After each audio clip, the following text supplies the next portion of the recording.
Halo, selamat datang di channel Matematika SD. Kali ini kakak akan membahas materi Matematika SD kelas 4 di semester 2 tentang statistika. Tapi sebelum itu jangan lupa klik like dan subscribe agar kalian tidak ketinggalan video pembahasan dari materi kakak selanjutnya.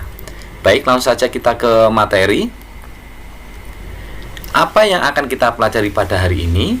Yang akan kita pelajari pada hari ini ada 4. Yang pertama yaitu kita akan belajar tentang membaca data, kemudian membuat tabel, membuat diagram batang, dan yang terakhir mengolah data. Kita langsung ke contoh satu ya. Nah, nih perhatikan. Misalkan di suatu kelas terdapat 20 siswa yang mengikuti ujian matematika. Dari data yang diperoleh, nilai dari 20 siswa tersebut adalah sebagai berikut: 70, 60, 70, 90, 60, dan seterusnya sampai 70, 80, 80. Nah, kalian diminta untuk menyajikan nilai hasil ujian dari data di atas ke dalam bentuk tabel. Jadi, kalian diminta untuk membuat tabel dari data nilai ujian ini. Caranya bagaimana? Langsung saja ya. Kita tuliskan terlebih dahulu nilai dari ke-20 siswa tersebut. Kemudian kita buat 3 kolom. Yang pertama yaitu nilai, kemudian yang kedua turus, yang ketiga frekuensi. Nilai itu adalah nilai di sini, yang dimaksud adalah nilai yang ada di sini, yang keluar nilai ujiannya. Kita tulis dari nilai yang terkecil. Nah, dari kumpulan nilai ini yang paling kecil adalah nilai 50 dan yang terbesar nilai 100. Kita tuliskan terlebih dahulu 50, kemudian 60, 70, 80, 90, dan 100. Nah, turus itu untuk menghitung jumlahnya, jumlah nilainya ya. Misalkan nih yang pertama nih 70 kita kasih tanda 1. Kemudian 60 kita kasih tanda 1. 70 kita kasih tanda 1, 90 1, kemudian 60, 70, 90, 80, 80 lagi, 50, 60, 80, 80, 90, 100, kemudian 50, 50 lagi, 70, 80, dan 80. Nah, ini adalah namanya turus ya. Hanya garis-garis itu yang menandakan jumlahnya ini. Kemudian kita hitung frekuensi. Frekuensi itu adalah banyaknya ya. Kita hitung turusnya di sini. 50, 1, 2, 3, maka kita tulis 3. 60 kita hitung 1, 2, 3, maka kita tulis di sini 3. 70-nya 1, 2, 3, 4, kita tulis 4. 80-nya ada berapa ini? 1, 2, 3, 4, 5, 6, kita tulis 6 ya. Kemudian 90-nya ada 3 dan 100-nya ada 1. Nah, setelah selesai, kita bisa membuat tabelnya. Kalau untuk tabel itu cukup hanya nilai dan frekuensi saja. Ya, turusnya tidak perlu ditulis. Untuk nilainya tetap ya dari 50 sampai 100, kemudian frekuensinya yang kita pindah. 3 berarti sini 3, 60-nya 3 lagi, 70-nya 4, kemudian 80-nya 6, 90-nya 3, dan 100-nya 1. Kemudian dijumlah 3 tambah 3 tambah 4 tambah 6 tambah 3 tambah 1. Jumlahnya 20. Jadi tabelnya bentuknya seperti ini. Hanya terdiri dari nilai, kemudian ada frekuensinya atau jumlahnya, banyaknya nilai ya, kemudian sama jumlah. Seperti itu. Kemudian contoh yang kedua, buatlah diagram batang dari data nilai siswa berikut ini. Misalkan 60, 70, 50, 80, 70, 70, 60, 90, 80, sama 100. Untuk membuat diagram batang, kita buat tabelnya terlebih dahulu ya. Kalau ini kakak anggap kalian sudah bisa membuat tabel ya. Kita tuliskan nilainya dulu. 50, 60, 70, 80, 90, 100. Nah, kita cek 50-nya ada berapa ini? 1, ada 1 ya. 60-nya ada 1, 2, kita tulis 2. 70-nya ada berapa? 1, 2, 3, ada 3. 80-nya ada 1, 2, ada 2. 90-nya ada 1. Kemudian 100-nya juga ada 1. Ketika dijumlah 1 tambah 2, 3, 3 tambah 3, 6, 6 tambah 2, 8, 8 tambah 1, 9, tambah 1 lagi 10. Jadi totalnya 10. Nah, sekarang kita buat diagram batangnya. Diagram batang ada eh, garis yang mendatar atau horizontal, kemudian ini namanya sumbu X ya, yang mendatar ini atau horizontal. Kemudian ada sumbu Y yang berdiri atau vertikal. Nah, kemudian yang bawah ini kita tuliskan nilainya, yang sini ya, nilainya dari angka 50, 60, 70, 80, 90, 100. Jaraknya tetap ya. Kemudian yang sebelah atas ini adalah frekuensi. Frekuensi kita tuliskan ya dari 1, 2, 3, 4, 5. Nah, ini tergantung sini. Ini kan paling besar 3 ya. Makanya ini paling banyak kita tuliskan 5. Langsung kita buat saja, yang 50-nya 1. Maka diagramnya kotak seperti ini hanya sampai di angka 1. Kemudian 60-nya berapa ini? 2. Maka kita buat diagram.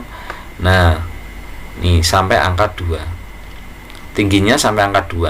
Kemudian 73. Maka kita buat setinggi angka 3. Seperti ini. 80-nya 2. Kita buat setinggi angka 2 ini. Kemudian 90-nya 1, maka kita buat setinggi angka 1. Dan 100-nya 1 juga kita buat setinggi angka 1. Seperti itu ya.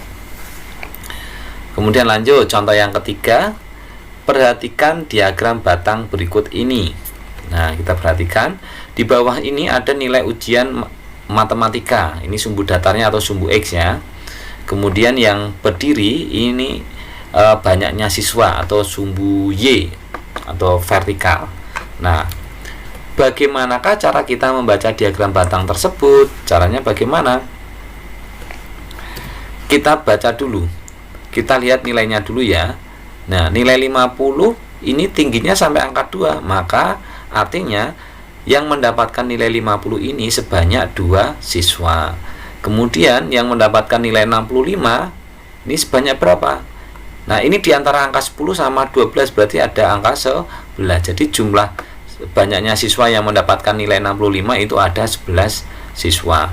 Kemudian yang mendapatkan nilai 70 ada berapa ini? 10. Yang mendapatkan nilai 75 ada berapa? Nah, ini antara 2 dan 4. Jadi angka berapa? 3. Maka yang mendapatkan nilai 75 sebanyak 3 siswa. Kemudian yang mendapatkan nilai 80 ada 6 siswa. Seperti itu cara membacanya ya. Kemudian, berapakah banyaknya siswa yang memiliki nilai kurang dari 70? Yang memiliki nilai kurang dari 70. Ya, nilai 70-nya kan di sini. Yang kurang dari 70 itu nilai 65 dan nilai 50. Yang nilai makanya kita jumlahkan dulu yang mendapatkan nilai 50 dan 65. Yang 50 ada 2 anak, kemudian yang nilai 65 ada 11 anak. Maka dijumlah 2 tambah 11 hasilnya 13. Jadi banyaknya siswa yang mendapatkan nilai kurang dari 70 sebanyak 13 siswa. Dari mana? Dari 50 ditambah 65. Banyaknya anak yang mendapatkan 50 ditambah banyaknya anak yang mendapatkan nilai 65. Seperti itu. Kemudian berapakah banyaknya siswa yang memiliki nilai lebih dari 70? Nah, yang mendapatkan nilai lebih dari 70 berarti 75 sama 80. 75-nya berapa ini? 3. Kemudian 80-nya ada berapa ini?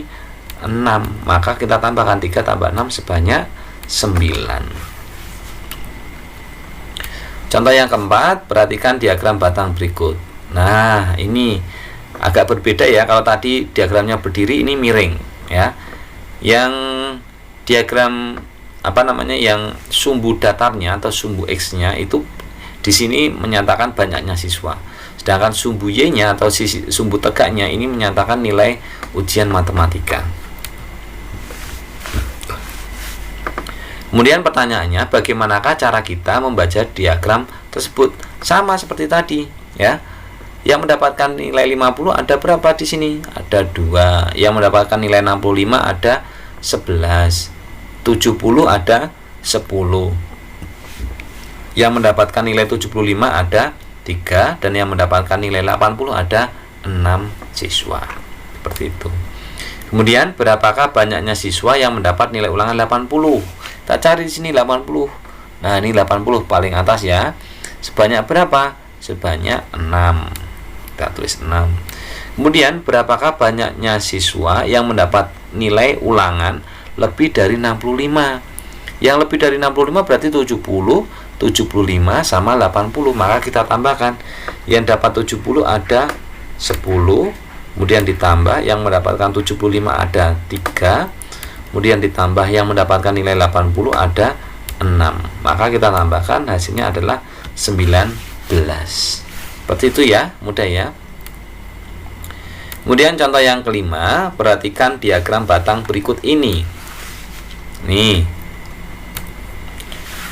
berapakah, ini kita langsung ya, tidak perlu membaca ya. Berapakah banyak anak yang hobinya menari? Nah, di sini yang sumbu X atau yang mendatar ini jenis hobi. Kemudian yang berdiri sumbu Y ini menyatakan banyaknya anak. Kita ditanya berapakah banyak anak yang hobinya menari, kita cari. Ini membaca, menggambar, olahraga, menyanyi, menari. Nah, di sini menari. Berapa jumlahnya? Ternyata jumlahnya sebanyak 6. Maaf ini kebalik ya. Sebanyak 6 ya, menari ya. Kemudian berapakah selisih banyak anak yang hobi membaca dan olahraga? Membaca dan olahraga, selisih. Membacanya 5, olahraganya 11. Maka kita kurangi, yang besar dikurangi yang kecil. 11 dikurangi 5, hasilnya berapa? Hasilnya sama dengan 6. Kemudian berapakah jumlah anak seluruhnya? Kalau jumlah anak seluruhnya berarti kita tambahkan membaca, menggambar, olahraga, menyanyi, dan menari. 5 tambah 9 tambah 11 tambah 9 lagi tambah 6, hasilnya sama dengan 35. Seperti itu ya. Ini kakak tekankan lagi untuk pertanyaan pertama, ini hasilnya 6 ya, ini kebalik ya. Nah, untuk latihan soal kalian, kakak sudah menyiapkan 2 butir soal. Nanti bisa kalian coba di rumah, kemudian hasilnya bisa kalian diskusikan dengan kedua orang tua kalian atau bapak ibu guru yang ada di sekolah. Demikianlah tadi adik-adik pembahasan materi matematika SD kelas 4 di semester 2 tentang statistika. Semoga apa yang kakak sampaikan bermanfaat untuk kalian semua. Jangan lupa klik like dan subscribe agar kalian tidak ketinggalan video pembahasan dari materi kakak selanjutnya. Terima kasih.